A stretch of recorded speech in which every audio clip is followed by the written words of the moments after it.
Bonsoir à tous, le festival du film canadien est de retour à Dieppe, au programme jusqu'à dimanche. Des cérémonies, des animations et bien sûr des projections. 7 films sont présentés cette année en compétition officielle. Ils seront décortiqués par un jury franco-canadien présidé par un acteur bien connu des fans du Seigneur des Anneaux. On vous dévoile tout cela, les yeux bien ouverts. Prise en flagrant délit de gourmandise. Sur le village canadien, les stands fleurbont le sirop d'érable. Des courts-métrages sont projetés à la Force du Mollet. Et sur le quai Henri IV, les membres du jury font plus ample connaissance.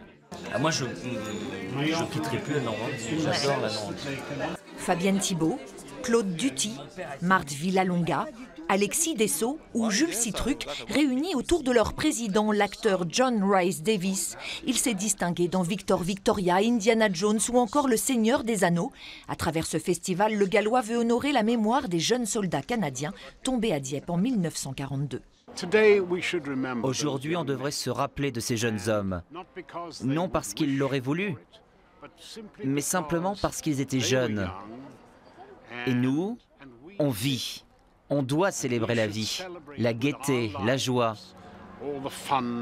tout ce qu'ils ont défendu et qu'ils ont voulu pour nous.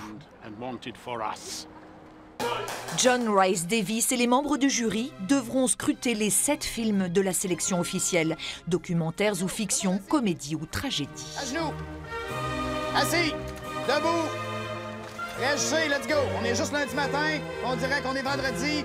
C'est vraiment un cinéma multiculturel, avec d'un côté le cinéma anglophone qui essaie un peu de se coller au cinéma indépendant américain, le cinéma québécois qui est vraiment un mélange de cinéma francophone et de cinéma anglophone, donc ça donne le cinéma québécois.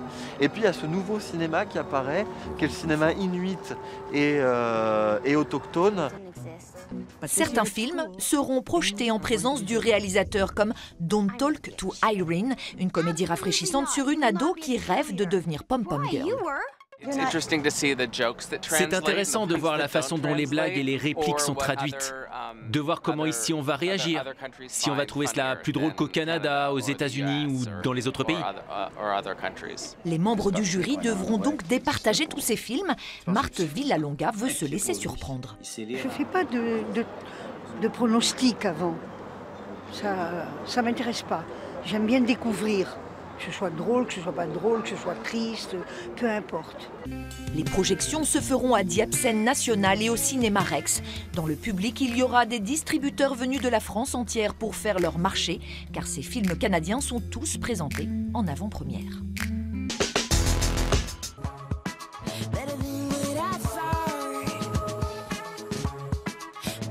Autre festival qui annonce le retour des beaux jours, Terre de Parole nous propose du 27 mars au 29 avril des lectures, du théâtre, des performances et des spectacles dans plus de 25 communes de Seine-Maritime. En voici un petit avant-goût, rien que pour vous.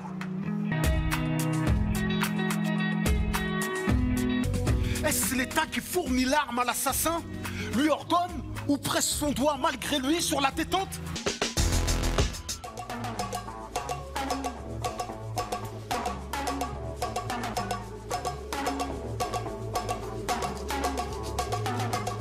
Une idée de sortie mercredi prochain pour les plus petits. La compagnie Boufou Théâtre présente Du vent dans la tête, un spectacle de marionnettes inventif et poétique. Les marionnettistes nous convient en fait à une balade philosophique à voir dès l'âge de 3 ans à Évreux.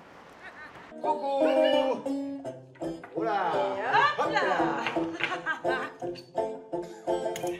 Hé, Nat, t'es prête? Oui. Clic.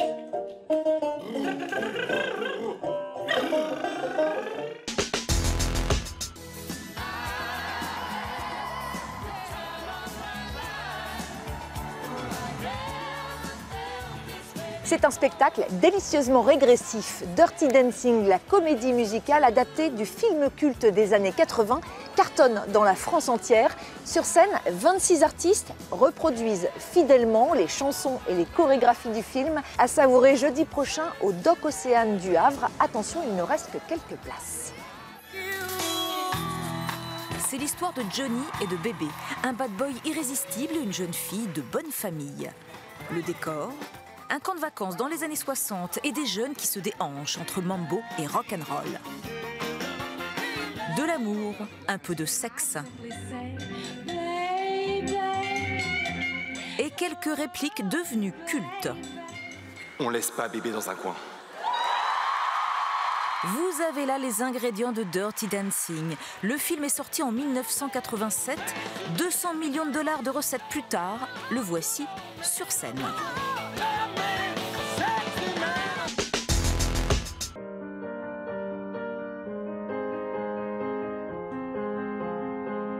Il raconte l'histoire probable de la musique électronique. Mi-chercheur, mi-musicien, 3 personnages hauts en couleur, érudits et drôles nous embarquent dans un univers fait de magnétophones et autres séquenceurs. Avec eux, nous traversons joyeusement 60 ans d'histoire de musique à découvrir au Drakkar à Dieppe mardi prochain. C'est tout pour aujourd'hui. Profitez bien de toutes ces idées de sortie. La semaine prochaine, place à Julie Olette. D'ici là, gardez les yeux bien ouverts.